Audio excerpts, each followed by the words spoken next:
La traición de mi hermano me dejó en la calle, hasta que abrí esta caja. Capítulo 1. El peso de las 4 de la mañana. El silencio en la casa de los Robles no era un silencio de paz, era un silencio denso, cargado del olor a desinfectante, a sábanas viejas y a la humedad que se filtraba por las paredes de una propiedad que se caía a pedazos. A las 4 de la mañana, el mundo exterior no existía. Solo existía el tic-tac monótono del reloj de pared en la cocina y el sibilante sonido del concentrador de oxígeno que mantenía a don Ricardo atado a la vida. Mateo abrió los ojos antes de que sonara la alarma de su celular. No necesitaba despertador, su cuerpo se había convertido en un reloj biológico programado por la necesidad ajena. Se incorporó lentamente en su pequeño catre, sintiendo cada vértebra protestar. A sus 35 años, Mateo se movía con la pesadez de un hombre de 60. Se calzó las pantuflas gastadas y caminó por el pasillo en penumbras. Al pasar frente al espejo del baño, no se reconoció. Las ojeras eran surcos profundos y su piel tenía ese tono cetrino de quien no ha visto el sol en semanas. Entró en la habitación de sus padres. «¿Papá?», susurró, acercándose a la cama matrimonial. Don Ricardo balbuceó algo incoherente. Estaba empapado en sudor frío. Con una destreza nacida de la repetición infinita, Mateo comenzó el ritual: cambiar la sábana sin levantar del todo el cuerpo frágil del anciano, limpiar su piel con toallitas húmedas para evitar las escaras, y administrar las gotas que mantenían a raya el dolor. Era un baile de sombras, una labor invisible que nadie agradecería. De repente, una luz vibrante iluminó el rincón oscuro de la mesa de luz. Era el celular de Mateo. Una notificación de WhatsApp. «Julián, 4:12 de la mañana hermano, no vas a creer el juguete que me acabo de comprar. El cuero del interior es italiano, huele a éxito. Adjunto foto. Saludos a los viejos cuando despierten». Mateo miró la imagen. Julián sonreía apoyado en un deportivo plateado frente a una clínica privada en la capital. Sus dientes eran blancos, su traje estaba impecable y sus manos, esas manos que nunca habían tenido que limpiar el vómito de un padre moribundo, sostenían una copa de champán. Un nudo de amargura se instaló en la garganta de Mateo. Miró sus propias manos, tenían los nudillos agrietados por el jabón fuerte y las uñas cortas para no lastimar a nadie. En ese momento, doña Elena se removió en el otro lado de la cama. «¿Es Julián?», preguntó la madre con voz quebradiza, sus ojos nublados por las cataratas buscando desesperadamente la pantalla del teléfono. «Sí, mamá». «Es Julián», respondió Mateo, forzando una sonrisa que le dolió en el alma. «Ay, mi niño de oro», suspiró la mujer, juntando sus manos como si rezara. «Siempre tan trabajador, siempre logrando cosas grandes. Es un orgullo para este apellido. Dios lo bendiga por poner el nombre de la familia tan alto». Mateo sintió un pinchazo en el pecho. Él acababa de pasar 2 horas higienizando a su padre, administrando medicinas y velando un sueño agitado, pero para doña Elena, el héroe era el que enviaba fotos de autos de lujo desde 500 kilómetros de distancia. «¿Y tú, Mateo?», dijo ella sin mirarlo realmente. «¿Ya preparaste el té de tilo para tu padre? No te quedes ahí parado, que el tiempo pasa y hay mucho que hacer». Mateo no respondió. Caminó hacia la cocina, puso el agua a calentar y se asomó por la ventana hacia el jardín descuidado. Allí, bajo una lona vieja, descansaba su caballete y sus lienzos en blanco, cubiertos de polvo. Hace 10 años que no tocaba un pincel. El arte era un lujo que un hijo invisible no podía permitirse. Mientras el agua hervía, Mateo volvió a mirar la foto de Julián. El contraste era casi violento, el brillo del metal plateado contra la pintura descascarada de su cocina, la libertad de la carretera contra las 4 paredes de esa casa que se sentía como una tumba. El capítulo termina con Mateo apagando la pantalla del celular, dejando la habitación en sombras nuevamente, mientras se prepara para enfrentar otras 20 horas de servidumbre silenciosa, preguntándose si alguna vez alguien lo vería a él, no como un enfermero, sino como un hombre con vida propia. Capítulo 2. La visita del Mesías. La llegada de Julián a la casa siempre seguía el mismo guión coreografiado. El rugido de un motor de alta gama rompió la paz del barrio a media tarde, anunciando su presencia mucho antes de que cruzara el umbral. Mateo, que estaba en el patio trasero tratando de arreglar una tubería que goteaba, se limpió las manos grasientas en un trapo viejo y sintió que el estómago se le cerraba. Julián entró como si fuera un conquistador visitando una colonia lejana. Vestía un abrigo de cachemira que costaba más que 3 meses de la medicación de don Ricardo. ¿Qué olor a encierro hay aquí? Fue lo primero que dijo Julián, sin siquiera saludar. Mateo, ¿no abres las ventanas? Este ambiente es insalubre. Antes de que Mateo pudiera responder, doña Elena bajó las escaleras con una agilidad que no había mostrado en semanas. Sus ojos, antes apagados, brillaban con una luz casi mística. «Mi hijo. Mi doctor», exclamó ella, envolviendo a Julián en un abrazo que Mateo no recibía desde hacía años. La tarde se convirtió en un monólogo de Julián. Se sentó en el sillón principal, el único que no tenía los resortes vencidos, y comenzó a relatar sus hazañas, la cirugía compleja que salvó a un empresario influyente, el nuevo contrato con la clínica privada, los planes de su viaje a Suiza. Los padres escuchaban embelesados, como si estuvieran frente a una deidad. Mateo servía el café en silencio. Se sentía como un extra en su propia vida. Por cierto, Mateo, dijo Julián, tomando un sorbo de café y haciendo una mueca de disgusto, el jardín está hecho un desastre. Da mala imagen. Los vecinos van a pensar que somos unos descuidados. Deberías dedicarle un par de horas el domingo. Mateo dejó la cafetera sobre la mesa con un golpe un poco más seco de lo habitual. El domingo tengo que llevar a papá al especialista en la ciudad, Julián. Y luego tengo que hacer la compra de la quincena y organizar las pastillas de mamá, dijo Mateo con la voz tensa. Julián soltó una risita condescendiente, esa que usaba con sus pacientes más difíciles. Es cuestión de organización, hermano. Yo gestiono un hospital completo y aún tengo tiempo para el gimnasio. Solo necesitas una agenda. El aire en la sala se volvió irrespirable. La injusticia no era solo el trabajo físico, sino la absoluta ceguera de su familia ante su sacrificio. Doña Elena intervino, pero no para defender a Mateo. No molestes a tu hermano con tus quejas, Mateo, dijo la madre con tono severo. Julián ha hecho un viaje largo para vernos. Bastante tiene con sus responsabilidades importantes como para escuchar tus problemas domésticos. A mitad de la visita, Julián entró en la habitación de don Ricardo. Se puso el estetoscopio con un gesto dramático. Mateo observaba desde la puerta. Papá, estás un poco congestionado. Mateo, ¿le estás dando el mucolítico que te recomendé por mensaje? Preguntó Julián con tono acusador. Se lo doy cada 8 horas, Julián. Tal como dice la receta del médico que lo ve de verdad, no por WhatsApp, respondió Mateo, cruzando los brazos. Julián se dio la vuelta, con los ojos encendidos. Soy cirujano, Mateo. Sé más de medicina que cualquier médico de este pueblo olvidado. Si no puedes seguir instrucciones simples, dímelo y contrataré a alguien competente. Pues contrátalo. Estalló Mateo, y el grito resonó en toda la casa. Contrata a alguien, págalo tú, y quédate tú aquí a las 3 de la mañana cuando papá tiene alucinaciones y mamá no deja de llorar porque le duelen las piernas. Quédate tú una sola noche. El silencio que siguió fue absoluto. Don Ricardo miraba a sus hijos con ojos vacíos, sin comprender la magnitud del abismo entre ellos. Julián se ajustó los puños de la camisa, recuperando la compostura con una frialdad aterradora. No seas melodramático, Mateo. Todos sabemos que estás aquí porque no tuviste la ambición de ser nada más. No intentes culparnos por tus propias limitaciones. Al final de las 2 horas, Julián se levantó. Sacó su billetera de piel y dejó 2 billetes de $50 sobre la mesa, como quien deja propina en un restaurante de paso. Para los gastos, dijo con indiferencia. Me voy, tengo una cena con el director del hospital.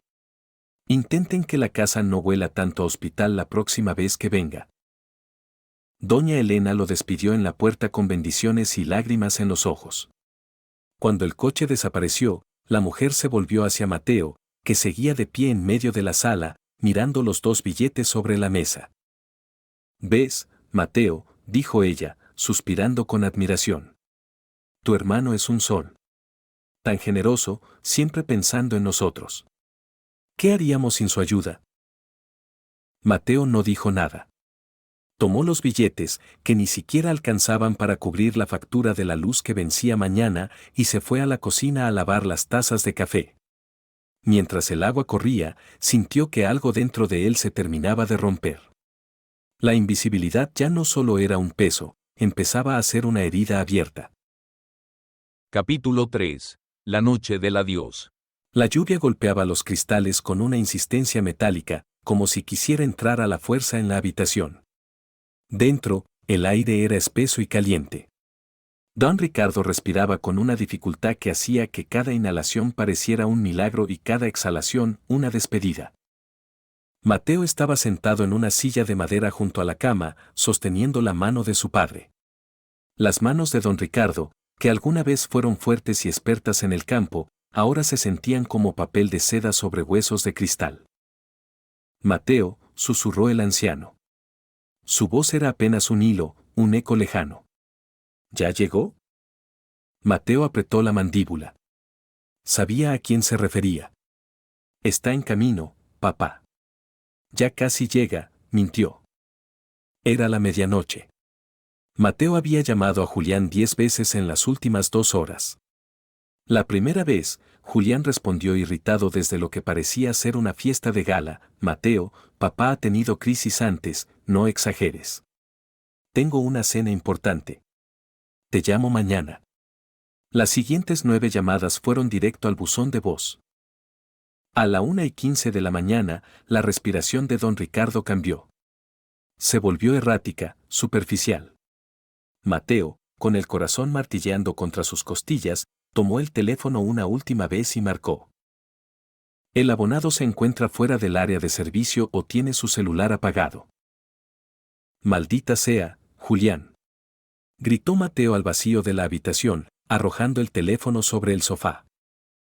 Don Ricardo abrió los ojos de par en par. En ese último destello de lucidez que precede al final, buscó el rostro de su hijo. Pero no buscaba a Mateo. Sus ojos vagaban por la puerta, esperando ver la figura imponente del doctor, del hijo de oro, del orgullo de la familia. «Dile a Julián, que lo quiero, que perdone». Don Ricardo no terminó la frase. Un último suspiro, largo y tembloroso, escapó de sus pulmones. La mano que Mateo sostenía se relajó por completo. El silencio que siguió fue el más aterrador que Mateo había escuchado jamás. Ya no había concentrador de oxígeno, ya no había sibilancias. Solo el ruido de la lluvia y el latido desbocado de su propio corazón. Mateo se quedó allí, inmóvil. El tiempo se detuvo. Había pasado 5 años de su vida dedicado exclusivamente a ese hombre, sacrificando sus noches, su arte y su juventud. Y en el último segundo, su padre había muerto pidiendo perdón a quien no estaba, ignorando a quien le sostenía la mano en la oscuridad. El resto de la noche fue un desenfoque de trámites fríos. Mateo tuvo que despertar a su madre, que entró en una crisis de llanto histérico, gritando que no podía ser verdad, que Ricardo no podía irse sin despedirse de Julián. Mateo, con una calma glacial que le asustaba a él mismo, llamó a la funeraria, vistió el cuerpo de su padre con el único traje decente que tenía y preparó café para los pocos vecinos que llegaron al amanecer. Julián no apareció hasta el mediodía siguiente. El deportivo plateado frenó bruscamente frente a la casa, salpicando lodo sobre la fachada. Julián bajó del coche, desaliñado por primera vez, pero aún vistiendo su ropa de marca. Entró en la sala donde el ataúd ya estaba instalado entre 4 cirios. «Papá». El grito de Julián fue teatral, cargado de una angustia que parecía ensayada. «No puede ser. Llegué tarde.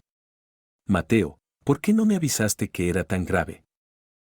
Mateo, que estaba en un rincón con los ojos rojos y el alma seca, se levantó lentamente. Te llamé 11 veces, Julián. Apagaste el teléfono, dijo Mateo, su voz sonando como el roce de dos piedras. Tenía una emergencia en la clínica. Vidas que dependían de mí. Exclamó Julián, buscando la validación de su madre, que lo abrazó sollozando. Lo sé, mi niño, lo sé, gemía doña Elena. Tu padre te entendía. Él sabía que tú estabas salvando al mundo. Él murió orgulloso de ti. Mateo salió al patio, incapaz de seguir escuchando. El cinismo de la situación era insoportable. Julián, el ausente, el que apagó el celular, era ahora el centro del duelo. Los vecinos se acercaban a Julián para darle el pésame con reverencia, mientras que a Mateo le daban palmaditas en el hombro como si fuera un mueble más de la casa. Mientras el sol comenzaba a ponerse sobre el cementerio local, Mateo observó a su hermano llorar ante la tumba. Era un llanto perfecto, fotogénico. Mateo, en cambio, no podía llorar. Sentía que algo se había endurecido dentro de él, una costra de resentimiento que empezaba a cubrir su dolor. Esto apenas empieza, Julián, susurró Mateo para sí mismo mientras lanzaba un puñado de tierra sobre el féretro de su padre. Ahora vamos a ver quién se queda a limpiar las cenizas. Capítulo 4. El testamento blindado. La casa de los Robles nunca se había sentido tan pequeña como esa mañana. Una semana después del entierro, el aire todavía conservaba el rancio aroma de las flores marchitas y la cera quemada. El abogado Estrada, un hombre menudo con una carpeta de cuero gastada, se sentó a la cabecera de la mesa del comedor, el mismo lugar donde don Ricardo solía presidir las cenas. Doña Elena estaba sentada a su derecha, vestida de un luto riguroso, con un rosario entrelazado en sus dedos. Julián estaba frente a ella, revisando impaciente su reloj de pulsera de oro, como si el destino de su familia fuera una reunión que le quitaba tiempo valioso. Mateo, con las manos entrelazadas sobre el regazo y una mancha de pintura seca en el antebrazo, ocupaba el extremo más alejado. He revisado las últimas voluntades de don Ricardo, validadas ante notario hace apenas 3 meses, comenzó el abogado con voz monótona. Fue una modificación de su testamento original. Mateo levantó la cabeza. ¿3 meses? En esa época, su padre apenas podía articular frases coherentes por la medicación. A mi hijo Julián, leyó Estrada, en reconocimiento a su brillante trayectoria, por haber llevado el apellido a lo más alto de la sociedad y por ser el pilar que asegura el futuro de nuestro linaje, le lego la propiedad total de la casa familiar, los terrenos colindantes y cualquier activo bancario existente. El silencio que siguió fue atronador. Mateo sintió un pitido en los oídos. Continúe, dijo Julián, con una calma que revelaba que ya conocía cada palabra.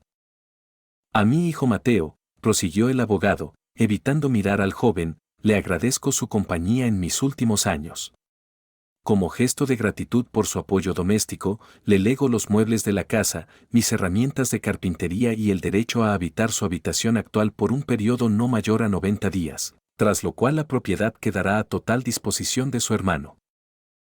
Mateo se puso de pie tan rápido que la silla se golpeó contra el suelo. ¿90 días? La voz de Mateo vibró con una mezcla de ira y llanto contenido. He pasado 5 años cuidando a papá. He gastado mis ahorros en sus medicinas cuando el seguro no cubría lo suficiente. He mantenido esta casa en pie. Julián no ha puesto un pie aquí en meses. Doña Elena bajó la mirada, apretando el rosario. Mateo, hijo, susurró la madre sin convicción. Tu padre pensaba en el futuro. Julián sabe cómo administrar los bienes. Tú siempre has sido más de tus cuadros y tus cosas. No tienes cabeza para los negocios. Esto no es un negocio, es mi hogar. Gritó Mateo, mirando directamente a Julián. Tú estuviste aquí hace 3 meses. Viniste solo, a solas con papá. Tú lo obligaste a firmar esto, ¿verdad? Julián se levantó con una elegancia gélida. Se ajustó el saco y miró a su hermano con una lástima fingida que quemaba más que cualquier insulto. Papá estaba lúcido, Mateo. Simplemente entendió que yo puedo hacer que este patrimonio crezca. Esta casa está en una zona que se va a revalorizar. Tú solo la hubieras dejado caer junto contigo. 90 días es tiempo más que suficiente para que busques un apartamento pequeño o quizás un estudio donde puedas seguir con tus hobbies. Eres un monstruo, dijo Mateo, con las lágrimas finalmente asomando en sus ojos. Sabías que no tengo nada. Sabías que dejé mi trabajo y mi carrera por ellos. Me has dejado en la calle. Te he dejado los muebles, replicó Julián con una sonrisa cínica. Al menos tendrás donde sentarte a llorar tu falta de ambición. El abogado Estrada cerró la carpeta con un golpe seco. El testamento estaba blindado. Legalmente, Mateo era un extraño en la casa donde había entregado su juventud. Mateo salió al patio, necesitando aire. Se apoyó contra el viejo roble del jardín y miró hacia la ventana de la habitación de su padre. Sintió una traición que iba más allá de Julián, era la traición de unos padres que, incluso en su lecho de muerte, habían valorado más el éxito externo del hijo ausente que el amor sacrificial del hijo presente. A lo lejos, escuchó el motor del coche de Julián encenderse. Su hermano se iba, victorioso, dejándolo en una casa que ya no era suya, rodeado de herramientas viejas y muebles que pesaban como lápidas. Capítulo 5. La justicia de la vida. El polvo bailaba en los rayos de luz que atravesaban las ventanas desnudas del salón. Julián caminaba por la estancia con una cinta métrica láser en la mano. El punto rojo recorría las paredes descascaradas como una mira telescópica, marcando el destino de cada rincón. ¿Qué estás haciendo, Julián?, preguntó Mateo, entrando desde la cocina con las manos manchadas de hollín. Había estado limpiando la chimenea para intentar calentar la casa, que ahora se sentía más fría que nunca. Julián ni siquiera se giró. Anotó algo en su tableta electrónica. Haciendo el inventario previo, Mateo. He hablado con una constructora. Esta zona va a ser el nuevo pulmón residencial de la ciudad. Mi plan es demoler esta estructura y construir un complejo de consultorios médicos de lujo. Mateo sintió que la sangre se le congelaba. ¿Demoler?, repitió, incrédulo. Esta casa la construyó el abuelo. Aquí nació papá. Aquí murió él hace menos de un mes. ¿Quieres echar abajo todo lo que ellos fueron por unos muros de concreto? Quiero progreso, respondió Julián, girándose finalmente. Su mirada era de una frialdad profesional. Esta casa es un nido de termitas y recuerdos inútiles.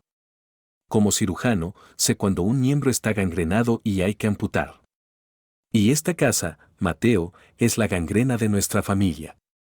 Es lo que nos mantiene atados a la pobreza y al pasado. Mateo se acercó a su hermano, invadiendo su espacio personal. Lo que nos mantiene unidos es el amor, no el dinero. Mamá todavía vive aquí.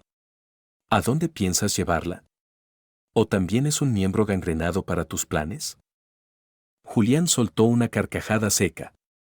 Mamá estará mucho mejor en una residencia de primer nivel en la capital. Ya he reservado su plaza. Allí tendrá enfermeras, actividades, gente de su clase, no estará aquí encerrada contigo, viendo cómo te hundes en la mediocridad. En ese momento, doña Elena entró en el salón. Se veía pequeña, casi frágil, envuelta en su chal de lana. Miró a sus dos hijos, el conflicto vibrando entre ellos. Julián me ha dicho que es lo mejor, Mateo, susurró la mujer, aunque sus ojos buscaban nerviosos los cuadros de las paredes. Dice que aquí ya no hay nada para nosotros. Que él se encargará de todo. Te está echando de tu casa, mamá, exclamó Mateo, con la voz rota. Te va a encerrar en un lugar lleno de desconocidos para poder vender esta tierra. ¿No lo ves? Basta. Rugó Julián, perdiendo por un segundo su compostura perfecta. Mateo, no tienes ni un centavo a tu nombre. No puedes mantener este techo, no puedes pagar las facturas, ni siquiera puedes asegurar que mamá coma carne 3 veces por semana. Yo soy el que firma los cheques. Yo soy el que tiene el control. Si quieres salvar algo, guarda tus pinceles y lárgate antes de que los 90 días se conviertan en 24 horas. Mateo miró a su madre, esperando una señal de resistencia, un destello de la mujer que alguna vez le leyó cuentos antes de dormir. Pero doña Elena solo bajó la cabeza y se acercó a Julián, buscando refugio en el hijo que tenía el poder, aunque no tuviera el alma. Esa noche, Mateo no pudo dormir. Se refugió en el sótano, el único lugar de la casa que Julián no había medido todavía. Buscando unas mantas viejas, su pie tropezó con un tablón suelto debajo del antiguo banco de carpintería de su padre. Al levantarlo, encontró una pequeña caja de metal oxidada. No tenía candado. Al abrirla, sus ojos se abrieron de par en par. No había joyas ni dinero, sino un fajo de sobres amarillentos y recibos bancarios atados con una liga reseca. Mateo empezó a leer. Los recibos databan de hace 15 años. Eran transferencias masivas de dinero que sus padres habían hecho de forma desesperada.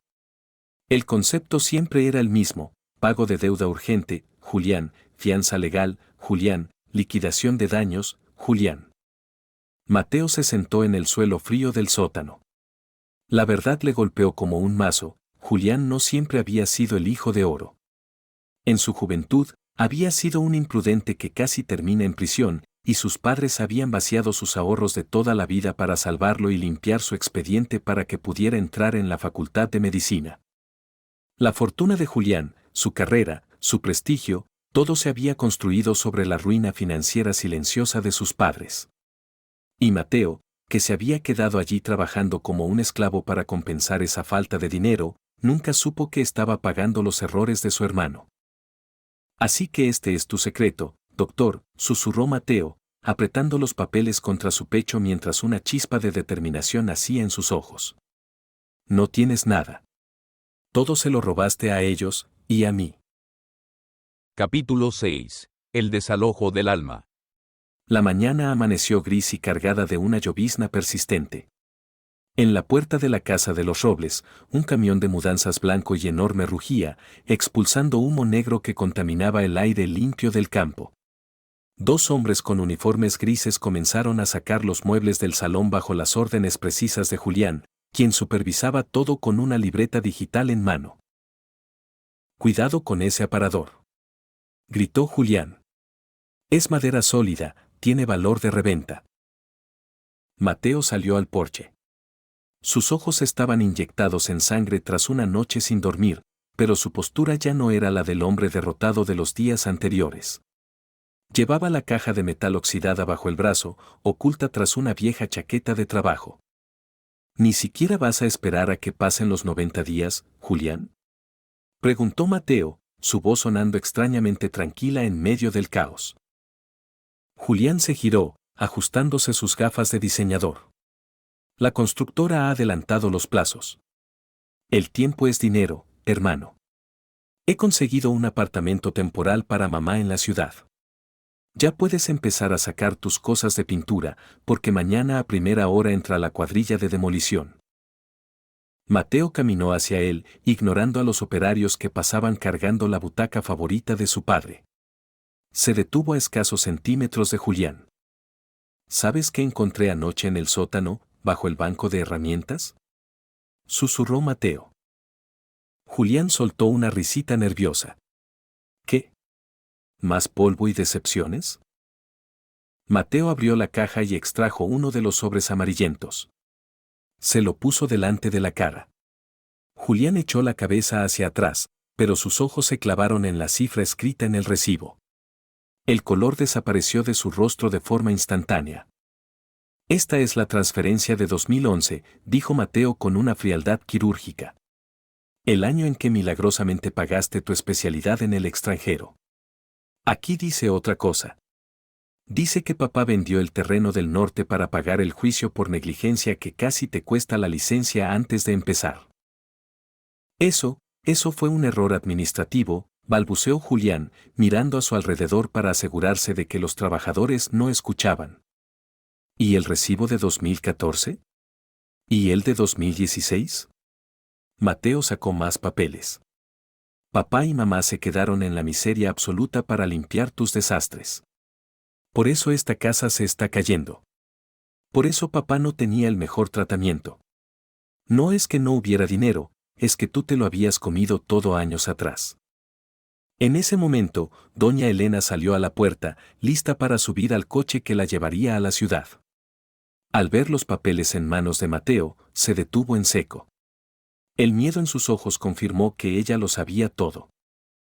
Mamá sabía que eras un parásito, continuó Mateo, girándose hacia ella. Por eso te idolatraba tanto, Julián. No era orgullo, era la necesidad desesperada de creer que todo el dinero que tiraron en ti no había sido en vano. Tenías que ser el doctor de oro porque, si no lo eras, ellos eran simplemente dos viejos que habían sido estafados por su propio hijo. Cierra la boca. Rugió Julián, lanzándose a arrebatarle los papeles. Mateo lo esquivó con agilidad y levantó los documentos. Si estos camiones no se van ahora mismo, estos papeles van directo a la junta directiva de tu clínica y a la prensa local. El brillante doctor Robles, el filántropo del año, construyó su carrera sobre la extorsión emocional a sus padres moribundos. ¿Cómo crees que afectará eso a tus acciones, Julián? Julián temblaba de furia contenida. Los trabajadores se detuvieron, mirando la escena con incomodidad. El hijo de oro estaba siendo desnudado en su propia entrada. No te atreverías, siseo Julián. Destruirías el nombre de la familia. Tú destruiste la familia hace mucho tiempo, respondió Mateo. Solo estoy haciendo el inventario de las cenizas. Por primera vez en su vida, Mateo vio el miedo real en los ojos de su hermano. No era miedo a perder a su familia, sino miedo a perder su estatus. El silencio se prolongó, solo roto por el motor del camión. Diles que se vayan, ordenó Mateo. Y dile a mamá la verdad. Dile que esta casa no es tuya por mérito, sino porque ya se la habías robado pedazo a pedazo hace una década. Julián miró a su madre, luego a Mateo, y finalmente a la casa que tanto ansiaba destruir. El complejo de consultorios de lujo empezaba a desmoronarse antes de que pusieran la primera piedra. Capítulo 7. El secreto de la caja fuerte. La lluvia arreciaba afuera, pero dentro de la casa el ambiente era aún más sofocante. Julián había ordenado a los operarios que esperaran en el camión.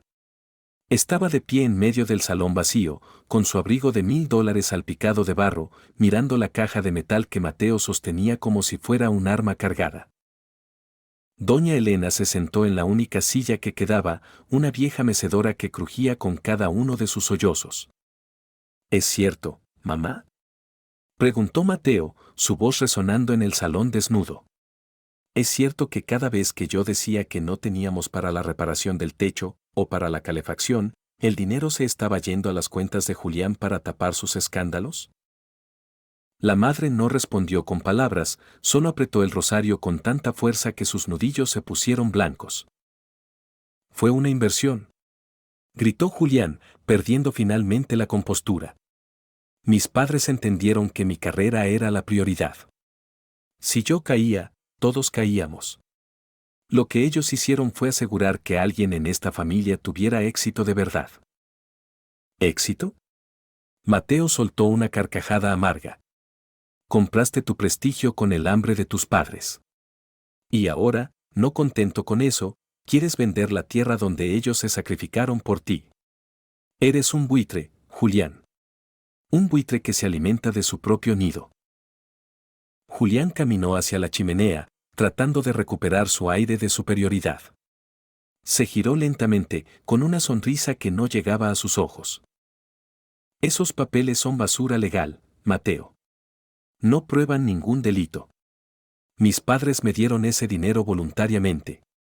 Si intentas difamarme, te demandaré por extorsión y te aseguro que terminarás en una celda mucho antes de que yo pierda mi licencia.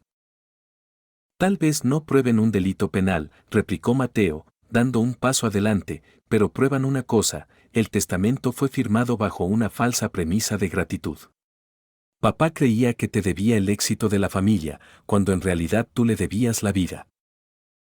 Mateo dejó la caja sobre la mesa de comedor que aún no se habían llevado. Pero hay algo más en esta caja que no has visto, doctor. Mateo sacó un sobre pequeño, mucho más reciente que los demás. Estaba fechado solo un mes antes de la muerte de don Ricardo. Era una carta escrita a mano, con una letra temblorosa y errática. Es una carta de papá para mí, dijo Mateo, su voz quebrándose por primera vez. Me la dejó aquí porque sabía que tú revisarías todos sus documentos legales, pero que nunca, jamás, tocarías sus herramientas viejas en el sótano. Julián palideció.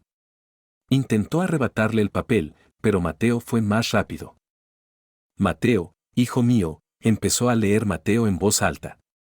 Siento el peso de mis errores. Julián me ha pedido que le firme unos papeles para protegernos, pero mi corazón me dice que te estoy fallando a ti, que has sido mi único y verdadero apoyo. He escondido la llave de la caja de seguridad del Banco del Pueblo en el fondo de mi caja de pesca. Allí está el verdadero testamento, el que escribí antes de que Julián me convenciera de que yo ya no podía pensar por mí mismo. El silencio que siguió fue absoluto. Julián retrocedió hasta chocar con la pared. Sus ojos vagaron frenéticamente por la habitación. Eso es mentira. Esa carta es falsa. La escribiste tú. Chilló Julián, su voz alcanzando un tono agudo de desesperación. ¿Quieres ir al banco mañana, Julián? Preguntó Mateo con una calma letal. ¿Quieres que abramos esa caja de seguridad frente al abogado Estrada? Porque si lo que dice papá es cierto, ese testamento que leíste hoy no vale ni el papel en el que está impreso. Julián se desplomó en el sofá, cubriéndose la cara con las manos. La fachada de hombre poderoso y exitoso se desmoronaba por segundos. Doña Elena miró a Mateo con una mezcla de terror y esperanza. ¿Tu padre hizo eso?, susurró la madre. Papá recuperó la vista justo antes de morir, mamá, dijo Mateo. Te vio a ti, me vio a mí y, finalmente, vio a Julián por lo que realmente es. Mateo cerró la caja de metal con un golpe seco. Saca a esos hombres de aquí, Julián. El desalojo se cancela. Y mañana, a primera hora, nos vemos en el banco. Vamos a ver a quién le pertenece realmente esta casa. Julián no respondió. El hijo de oro se quedó allí, en la penumbra de la sala vacía, dándose cuenta de que el hijo invisible acababa de encender todas las luces. Capítulo 8. La confrontación final. La sucursal del Banco del Pueblo era un edificio de techos altos y mármol frío que conservaba el eco de cada paso. El abogado Estrada esperaba en la entrada, con una expresión de desconcierto.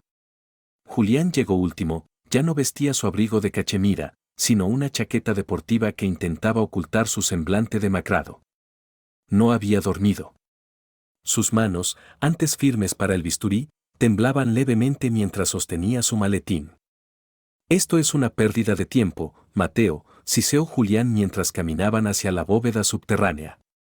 Los testamentos notariales son definitivos. Una carta no cambia la ley. Mateo no respondió. En su bolsillo apretaba la pequeña llave de latón que había rescatado de la caja de pesca de su padre. El gerente del banco los condujo a una habitación privada y colocó sobre la mesa la caja de seguridad número 114. Tienen 10 minutos, dijo el gerente antes de salir y cerrar la pesada puerta de acero. Mateo insertó la llave. El mecanismo giró con un clic suave pero rotundo. Al abrir la tapa, lo primero que vieron no fue un documento, sino una fotografía vieja, Mateo de niño, cubierto de pintura, y don Ricardo sonriendo a su lado. Debajo de la foto, un sobresellado con cera roja. Estrada tomó el sobre, lo abrió con cuidado y leyó en silencio. Julián devoraba la expresión del abogado, buscando un rastro de victoria. Pero el rostro de Estrada se endureció.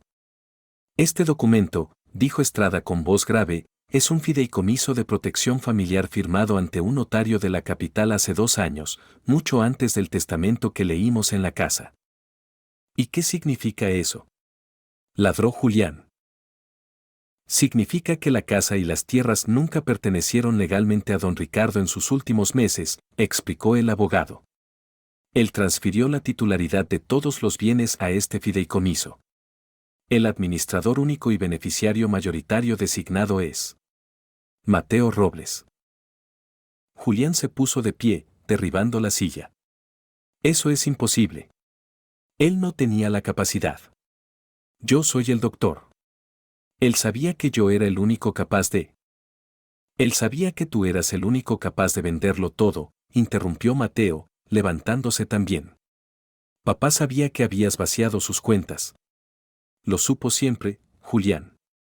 Pero se cayó por vergüenza, hasta que se dio cuenta de que si no hacía esto, me dejarías en la calle después de que yo entregara mi vida por ellos. Mateo tomó el documento de las manos del abogado. El testamento que nos leíste la semana pasada era una trampa, Julián. Papá te dejó firmar esos papeles para que te quedaras tranquilo y no lo molestaras en sus últimos días, sabiendo que legalmente él ya no era dueño de nada. Te dio lo que querías para que lo dejaras morir en paz. Julián golpeó la mesa con el puño. La rabia en sus ojos se transformó en algo más patético, pura desesperación. Necesito ese dinero, Mateo. Tengo deudas, la clínica no va tan bien como parece.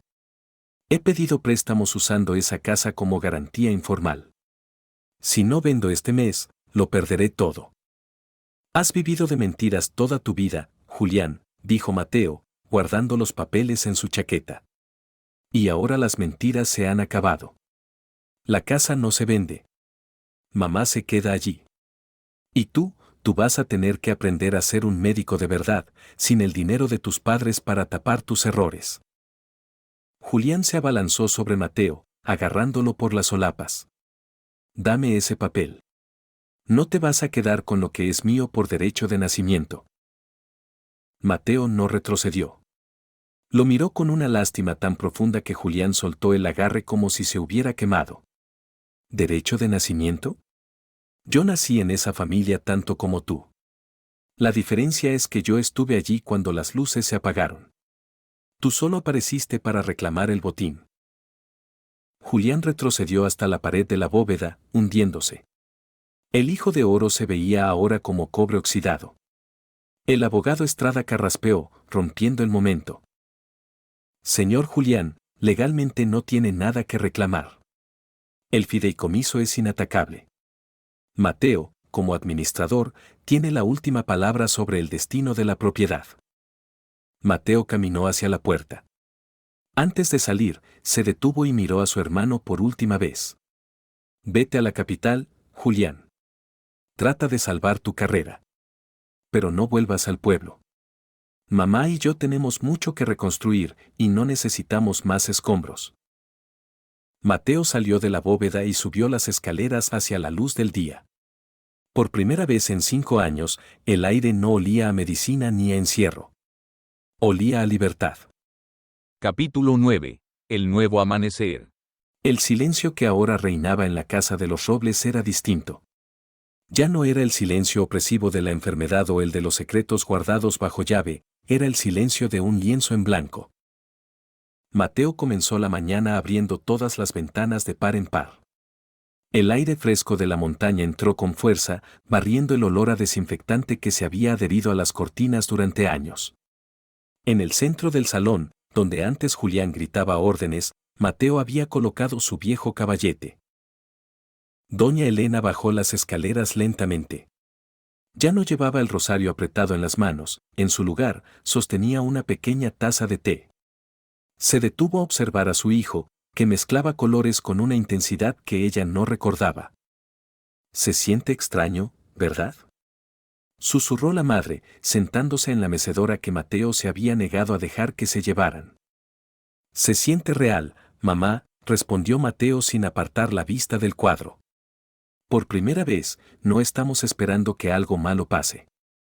Mientras tanto, en la capital, el mundo de Julián se desmoronaba con la precisión de un edificio demolido.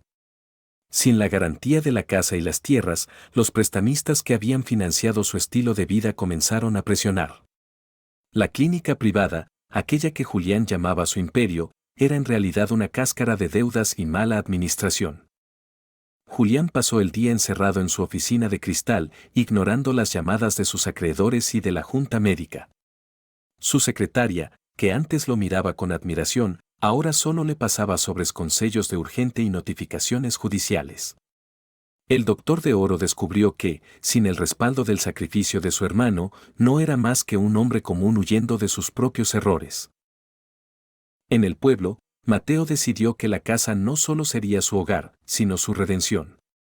Con el dinero que quedaba en el fideicomiso, una cantidad modesta que don Ricardo había ahorrado en secreto de las garras de Julián, Mateo contrató a artesanos locales. No para demoler, sino para restaurar. Repararon el techo, pintaron la fachada de un blanco luminoso y transformaron la antigua habitación de cuidados médicos en un estudio de arte iluminado por el sol. Mateo comenzó a pintar una serie de cuadros titulada Los Invisibles. En ellos retrataban no solo a su padre, sino la dignidad del trabajo silencioso, la belleza de las manos cansadas y la luz que emana de los que se quedan cuando todos los demás se van. Una tarde, mientras Mateo trabajaba en un retrato de su madre, un coche desconocido frenó frente a la casa. No era un deportivo plateado, era un sedán gris, funcional. De él bajó un hombre con un maletín, un tasador enviado por un banco de la capital. «Vengo por orden de embargo contra el señor Julián Robles», dijo el hombre, mirando su carpeta. «Esta propiedad figura como respaldo de un préstamo personal de gran cuantía». Mateo no se inmutó. Caminó hacia el porche y le entregó al hombre una copia certificada del fideicomiso. «Llega tarde», dijo Mateo con una sonrisa tranquila. «Esta casa ya no tiene deudas con el pasado. El señor Julián Robles no es dueño ni de un solo ladrillo de este lugar. Dígale a sus clientes que si buscan a mi hermano, miren en los espejos de sus propias ambiciones vacías. Aquí solo vivimos personas que sabemos lo que realmente vale un hogar». El tasador revisó los papeles, pidió disculpas y se marchó. Mateo regresó al interior. Doña Elena lo miraba desde la cocina, con lágrimas en los ojos, pero esta vez eran lágrimas de alivio. Por primera vez en décadas, se sentía protegida, no por el dinero o el éxito falso, sino por la lealtad inquebrantable del hijo que siempre estuvo allí. La noche cayó sobre la casa de los Robles, pero esta vez, las luces permanecieron encendidas, cálidas y constantes, como una promesa cumplida. Capítulo 10. La justicia de la vida. Habían pasado 2 años desde que el testamento de don Ricardo cambió el rumbo de los hermanos Robles. La casa familiar, una vez gris y asfixiante, se había convertido en el centro cultural del pueblo.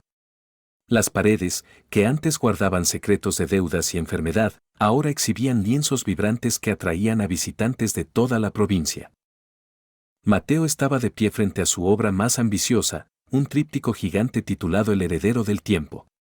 No mostraba riquezas ni lujos, sino una sucesión de manos, unas manos viejas entregando una herramienta, unas manos jóvenes sosteniendo una lámpara en la oscuridad y finalmente, unas manos libres pintando bajo el sol. «Es magnífico, Mateo», dijo una voz a sus espaldas. Era el abogado Estrada. Había venido para la inauguración de la nueva exposición de Mateo. ¿Quién hubiera dicho que la mayor fortuna de don Ricardo no estaba en sus tierras, sino en tu talento? Por cierto, ¿has sabido algo de él? Mateo bajó la mirada y asintió levemente. Julián ya no era el doctor de oro. Tras el colapso de su clínica y la pérdida de su licencia médica por irregularidades administrativas, Julián había desaparecido del mapa social de la capital.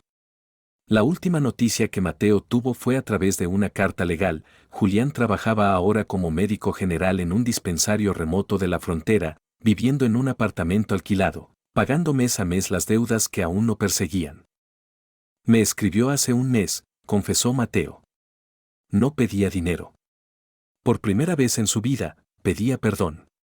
Decía que solo ahora, atendiendo a personas que no tienen nada, ha empezado a entender lo que significa ser un médico y lo que significa ser un hermano». «¿Y vas a responderle?», preguntó Estrada. «Algún día», dijo Mateo, mirando hacia el jardín donde doña Elena caminaba tranquilamente entre las flores. «Pero todavía estoy aprendiendo a disfrutar del silencio que él tanto interrumpía». La exposición fue un éxito rotundo. Mateo no solo vendió la mayoría de sus cuadros, sino que utilizó parte de las ganancias para crear una beca artística para jóvenes del pueblo que, como él, habían tenido que posponer sus sueños por cuidar de sus familias. Al final de la tarde, cuando los invitados se habían marchado, Mateo se sentó en el porche con su madre. La luz dorada del atardecer bañaba la fachada de la casa, que lucía más sólida que nunca. ¿Sabes, hijo?, dijo doña Elena, tomando la mano de Mateo. Tu padre siempre decía que el oro brilla, pero la tierra es la que te sostiene. Yo no entendía lo que quería decir hasta hoy. Mateo sonrió y apretó la mano de su madre. La justicia de la vida no había sido una venganza, había sido un intercambio. Julián había recibido la lección de humildad que necesitaba para salvar su alma, y Mateo había recibido la libertad que se ganó con cada noche en vela. El hijo invisible era ahora el que proyectaba la sombra más larga y luminosa. Mateo entró en la casa, cerró la puerta suavemente y, por primera vez en toda su vida, no sintió el peso del pasado, sino la ligereza del futuro. Reflexión final. Este final cierra el círculo emocional. La justicia de la vida muestra que Mateo ganó la paz, mientras que Julián ganó la oportunidad de redimirse a través del trabajo duro, perdiendo el estatus que lo cegaba.